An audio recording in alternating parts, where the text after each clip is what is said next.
Welcome to Alaska Weather, a production of Alaska Public Media and the National Weather Service, Alaska Region.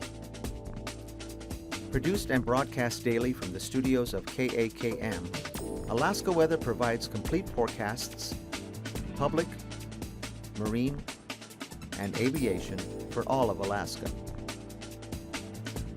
Alaska Weather is made possible by the following sponsors.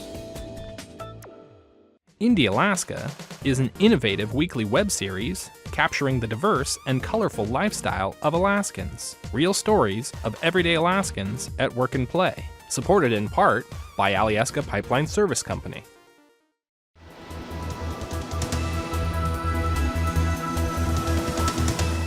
The National Weather Service. Good evening, I'm David Kramer here with your Alaska weather. As always, please visit our website at arh.noaa.gov. You can get any updates to our forecast there, or check out any watches, warnings, or advisories that we may have out. You can also call our weather info line 1-800-472-0391, get any updates to the forecast, who that means as well. And you can follow us on both Twitter and on Facebook. Starting off, we'll take a quick look at the hazards we do have out for the state. All up north, starting off by the Norton Sound area, anywhere from the Tin City area down through the entire Norton Sound, all the way to around Hooper Bay, and this does include St. Lawrence Island. We have high surf advisories out for those locations. They're all starting at 10 a.m. tomorrow morning, and they go into Monday night at midnight. All of the locations around the Norton Sound area. Then further out to the east, starting out up north throughout much of the Brooks Range, primarily west of Arctic Village, we have blizzard watches out, and these are both from tomorrow night at 10 p.m. going until Tuesday at 10 a.m.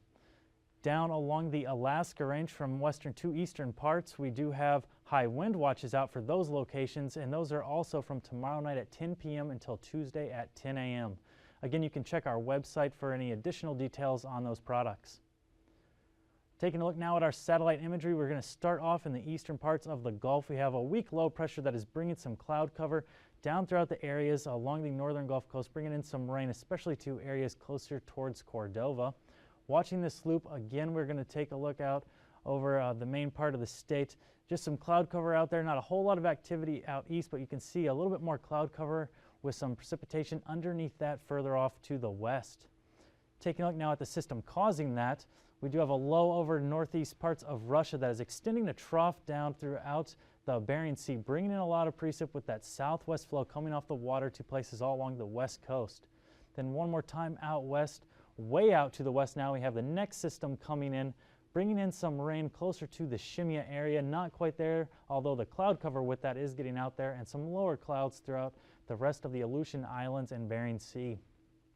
Taking a look now at that weather, we do have that system bringing in precipitation just to the west of the western Aleutian Islands, some isolated showers for the central Aleutian Islands, lower cloud cover out over the Bering Sea and the Pribilofs, and as we get further along the islands into the Alaska Peninsula, some rain, especially on the Pacific side of the peninsula. Going up north around the Cape Newingham area, we have some rain coming in with that westerly flow, starting to transition over to snow as we get into the YK Delta. And by the time we get to the Norton Sound, that snow is starting to mix in with some fog, extending all the way up the west coast to around the Point Hope area. So get along the Arctic coast, going to lose some of the precipitation, but still going to have some fog lingering around, especially around the Barrow area, and then dropping down into western parts of the interior. Around the Ambler area, you're going to see some snow continuing throughout the day over there. Then south of our high pressure into the eastern parts of the Alaska Range, dropping down into the Copper River Basin, we are going to have some snow continuing there as well, and then just some light areas of rain along the North Gulf Coast, around the Cordova area and other places around the eastern Prince William Sound. Taking us into the Panhandle, though, clearing up with the skies, cloud cover starting to go away. So we've seen over the last couple hours, but then as we move into tonight for the southeast, that clearing is going to lead to some fog forming throughout much of the southeast with some rain showers out along the Gulf Coast, especially around the Sitka area. As we move up north around Yakutat, extending into the eastern Prince William Sound, a rain and snow mix expected there overnight, transitioning to snow as we get into the Copper River Basin and up along the eastern parts of the interior. A little break there in the precipitation until we get to the western parts of the interior around the Bettles area. Going to see snow widespread all the way down to the lower Kuskokwim Valley, up through the interior into the Brooks Range and along the Arctic coast to places west of Dead Horse. Some areas of blowing snow also expected in the western parts of the Brooks Range, but as we get further off to the west in the Point Hope area, going to have a snow and fog mixture, and fog continuing down even as we mix with rain, moving down through the Bering Strait into the Norton Sound area and northern parts of the YK Delta. As we get more into the Kuskokwim Delta, going to be colder there, going to see some snow and fog, but then mixing with rain as we get into the Bristol Bay area. Down along the Aleutian Islands, going to see some fog out ahead of our next front, but as that front approaches into the central Aleutian Islands, going to see some rain showers there and showers on the back side of that front as well, pushing into the western Aleutian Islands. Out in the Pribilofs, going to see some isolated rain showers there as well overnight. Taking us into Sunday, staying out west, that front moving now through the central Aleutian Islands, bringing rain into the eastern Aleutian Islands as well, turning more to fog as we get closer to the Alaska Peninsula, and behind that system, westerly flow, bringing in rain showers to places along the western Aleutian Islands.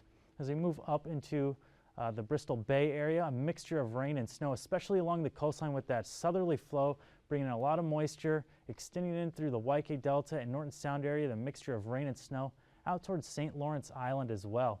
In the more interior locations, lower Kuskokwim and lower Yukon Valley is going to see more snow out there. And as we get into the Kotzebue Sound area, we're going to see some snow up there as well, extending all the way north through the western Brooks Range to around the Barrow area, not quite making it out there to Dead Horse. But we do have some snow in the western parts and central parts of the Brooks Range, and we're going to start to see that blowing snow happening Sunday evening especially, winds getting stronger throughout the day. And then as we move into the Alaska Range, not expecting any new snowfall, but with the stronger winds, it's going to be enough to blow around the snow that's already there. So we are expecting blowing snow conditions developing in the evening. And as we get further off to the east into places of the Copper River Basin, going to see some snow showers there. And then a rain and snow mixture extending from the eastern Prince William Sound area through Valdez, along the coastline, down into the southeast part of the state, mixing to be more with rain as we get further to the south. As we move into Monday, going to warm up there a little bit, extending that rain all the way through the Panhandle, but drying out now as we get over towards the Yakutat area and other places along the North Gulf Coast. Pushing to the north into the Alaska Range. Stronger winds there are going to continue to bring us some blowing snow conditions, even though again there's not going to be fresh snow falling. Much of the eastern part of the interior should be pretty clear and dry, but as we get into the Brooks Range, going to see those blowing snow conditions continue there as well. Along the Arctic coast, going to see snow down through the western parts of the interior, down into the Galena area. And as we move further off to the west, we are going to see the snow conditions in the Kotzebue Sound area, but the other side of the Seward Peninsula, a mixture of the rain and snow continuing all the way down through the Bristol Bay area due to that southerly flow, bringing up all that moisture. And we have our front pushing in all the way through the Alaska Peninsula now, with rain showers all behind it with those northerly winds. A little bit colder there at the Pribilofs now, a mixture of rain and snow showers expected for Monday. Taking a look at our temperatures, we'll start off in the Panhandle. As of 2 p.m. this afternoon, temperatures primarily in the mid-40s, a little bit warmer there at Ketchikan, 52 degrees. And as we move into the south central along the Gulf Coast, temperatures in the 40s, but colder as we get further to the north with Talkeetna and Glen Allen both at 28 degrees this afternoon. Into the interior part of the state, temperatures staying in the mid-20s for the most part, colder through the pass, around 12 degrees there. Then up along the Arctic coastline into the teens for most locations. Colder there at Dead Horse, 5 degrees this afternoon. Down into the Kotzebue Sound area, mid-30s for the most part. Kivalina a little bit colder there, 27 degrees. Mid-30s throughout the Norton Sound. Taking us down into the southwest part of the state, mid-30s in the YK Delta as well. And then varying temperatures throughout the Bristol Bay area. Colder inland, getting warmer as we get to the coastline. Platinum there at 40 degrees. Down into the Alaska Peninsula, 46 degrees for Sand Point. Staying in the mid-40s throughout much of the Aleutian Islands, 46 degrees for Shemya, and 43 for both St. Paul and St. George. For lows tonight, stay out west. Temperature's not going to vary a whole lot, dropping down to 42 for Shemya. Staying in the mid-40s for the central Aleutian Islands, getting down around 40 for the eastern Aleutian Islands and the Alaska Peninsula. Then as we move into the Bristol Bay area, temperatures colder inland down into the 20s, staying warmer along the coastline. That is true of the YK Delta area as well. Mid-20s inland, getting up to or down to 35 degrees for the Macoriac area, and then into the Norton Sound area. Mid-20s off to the east, 30s as we get further off to the west, only down to 35 degrees for Gamble tonight.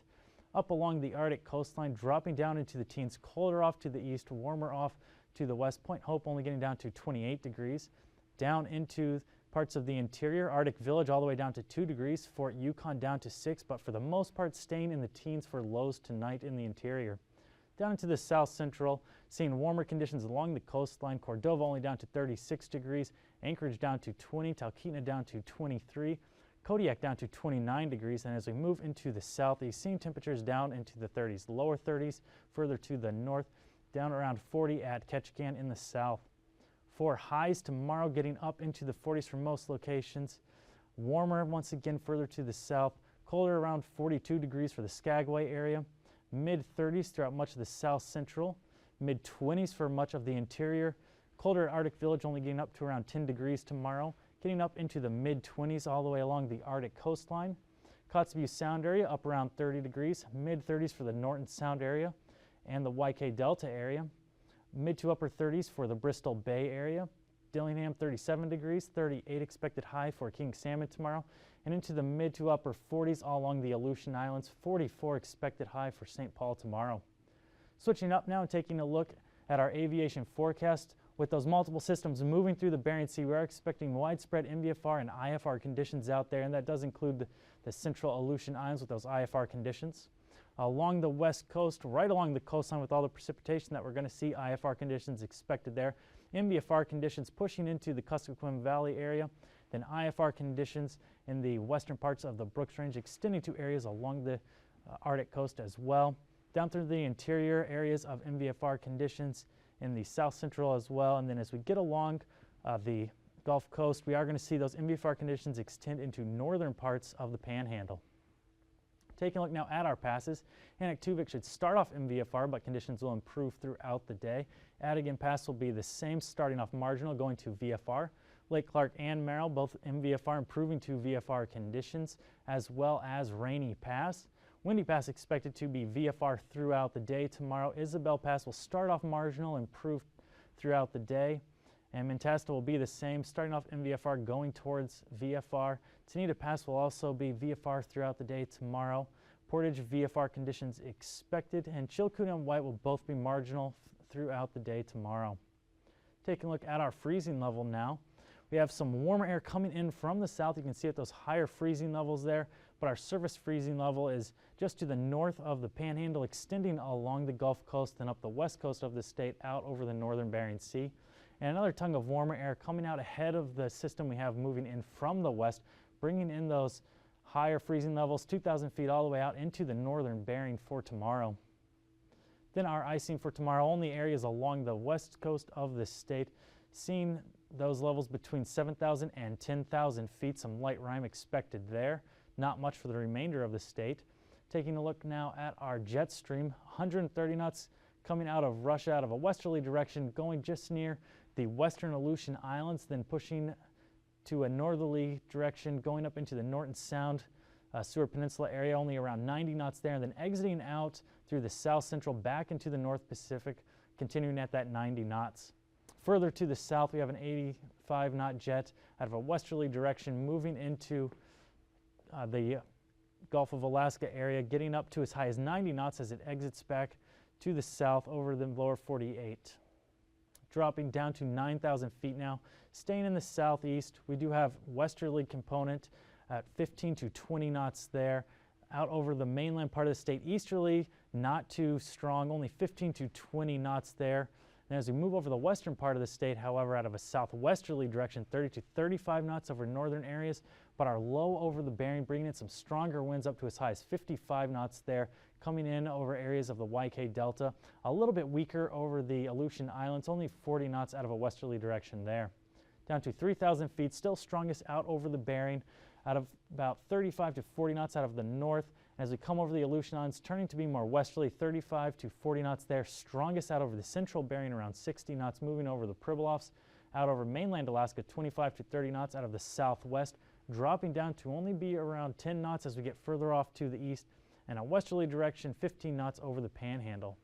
Takes us to our turbulence, not a whole lot over the Panhandle area, but along the west coast of the state with those stronger winds below 5,000 feet there. Then out over the western Aleutian Islands, central Aleutian Islands below 4,000 feet. And if you stay with us, we'll be back shortly with the marine forecast. It's a brilliantly sunny day in early March, and Pallister's visiting Montague to get a handle on how much new debris washed up on the island over the winter. He also needs to check on debris his crew collected into heavy-duty bags called super sacks last summer. Pallister wants to make sure they held up over the punishing winter months. Pallister measures debris not by the pound, but by the ton. And on outer Montague Island, he estimates there's 20 to 30 tons of debris per mile.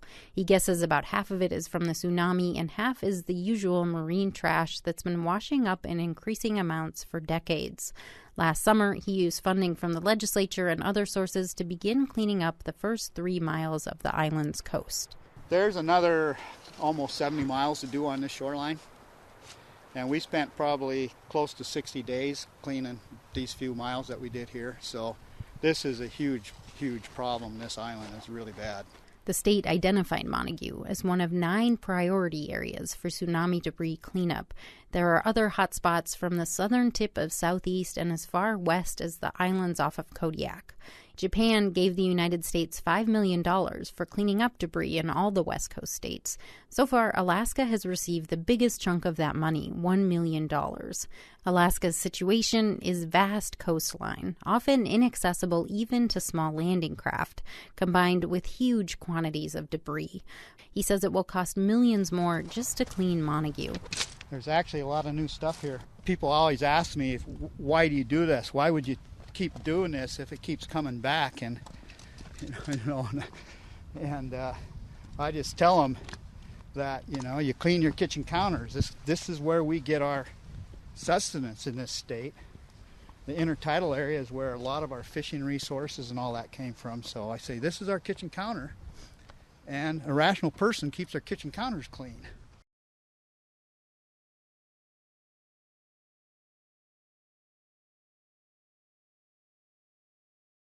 The beach on the southeast side of Montague Island stretches for nearly 80 miles of pristine wilderness. At least it looks pristine from a few thousand feet up. As our helicopter descends towards the shore, big chunks of white styrofoam come into view. You see all the big globs of styrofoam? That's all tsunami debris. Yeah, there's more styrofoam out here. There's no question. Chris Pallister would know. He's president of the nonprofit Gulf of Alaska Keeper. The group has been cleaning up marine debris that washes onto Alaska's shores for 11 years. And when the tsunami debris began arriving last spring, their job got a whole lot harder. Pallister has visited Montague Island nearly a dozen times since then. And by the time we land and step onto the pebble beach, he's shaking his head in disgust. I mean, you're basically standing in a landfill out here.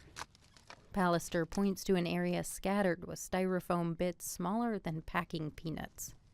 So you see what's happening here with all the crushed up styrofoam now? This is what we're worried about. This styrofoam's just going to get all ground up. And you can see there's just be billions, trillions of little bits of styrofoam scattered all over everything.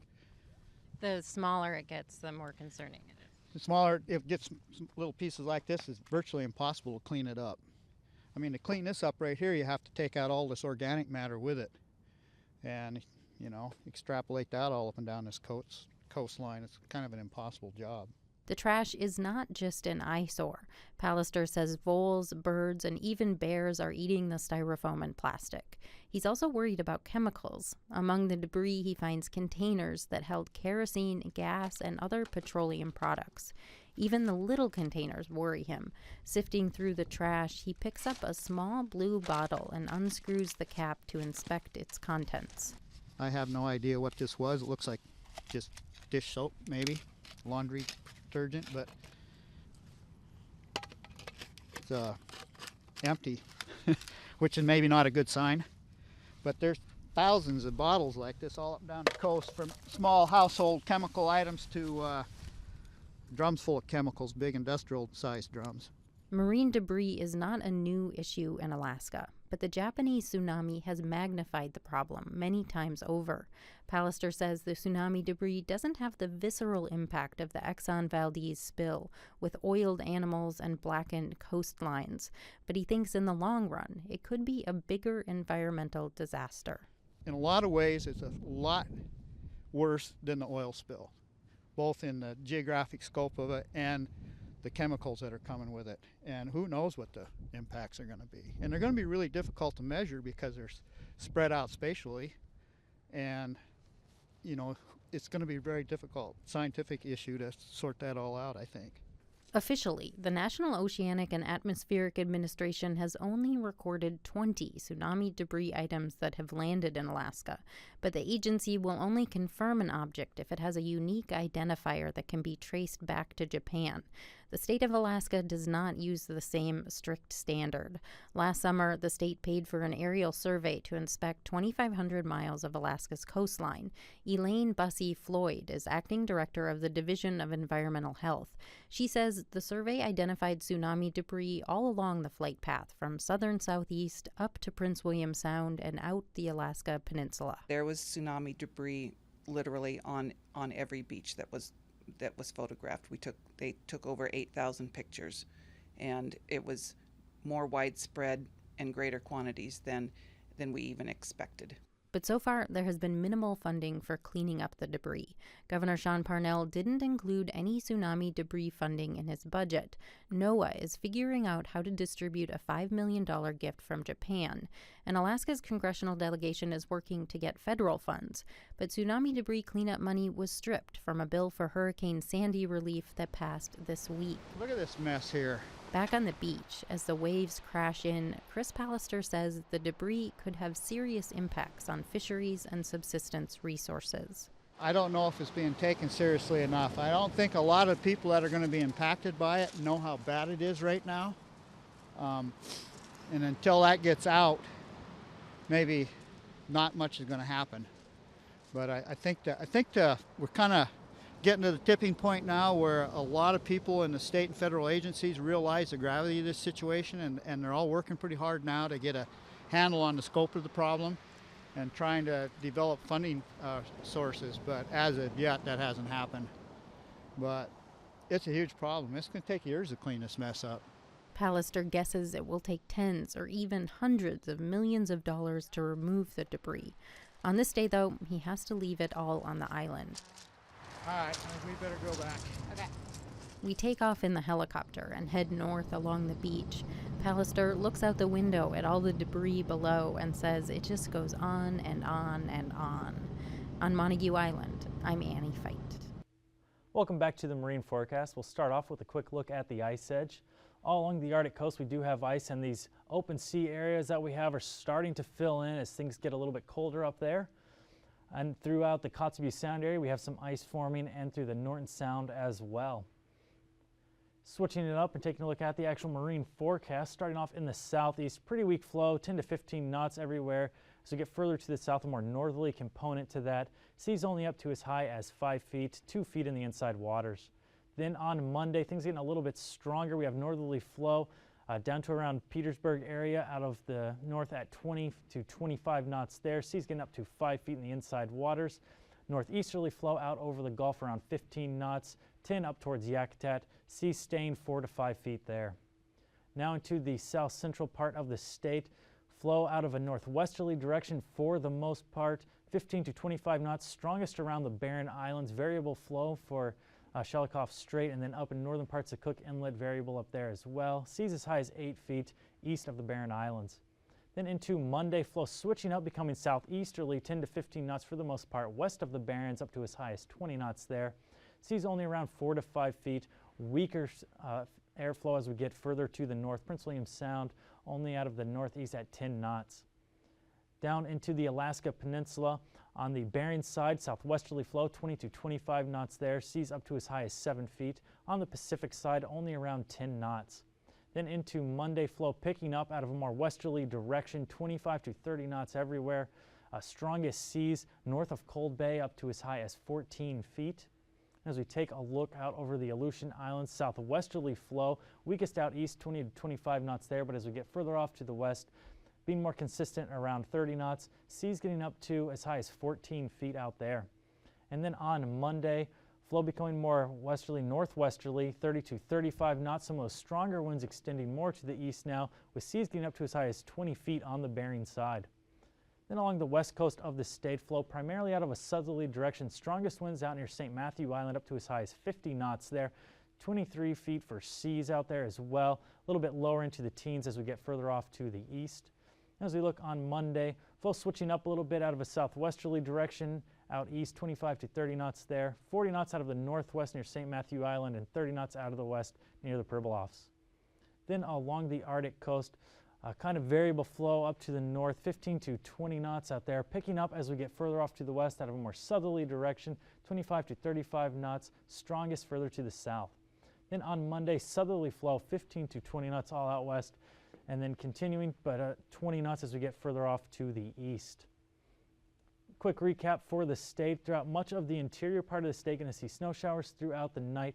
That's going to extend all the way up to around the Barrow area west of Dead Horse. You're going to see some blowing snow conditions as well in the western Brooks Range. Dropping down into the west coast, we are going to see some rain and snow mixed with some fog mixed in there as well. A little bit colder there in the Kuskokwim Valley Delta area, snow and fog mixed in. Warmer again as we get to Bristol Bay, rain and snow mix. Fog throughout the Aleutian Islands, rain as we get further off to the west, and that does include the Pribilofs with some rain coming into the central Bering Sea. For the south central, not a whole lot until we get to the eastern Prince William Sound, rain, snow mix there. Rain showers near Sitka and fog throughout much of the rest of the Panhandle tonight. For Sunday, rain in the southern parts of the Panhandle becoming mixed with snow as we get further to the north, extending along the North Gulf Coast all the way around towards Cordova.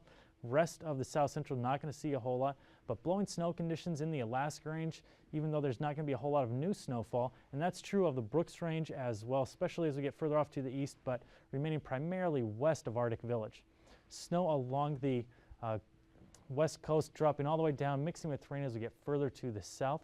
And with Alaska statewide weather, I'm David Kramer. These forecasts are to be used for planning purposes only. Call 1-800-WX-BRIEF for a formal pre-flight briefing. Always file a flight plan before you go flying. The U.S. Coast Guard Auxiliary urges you to leave a float plan with a friend or the harbor master before you go boating. Alaska Weather is made possible by the following sponsors.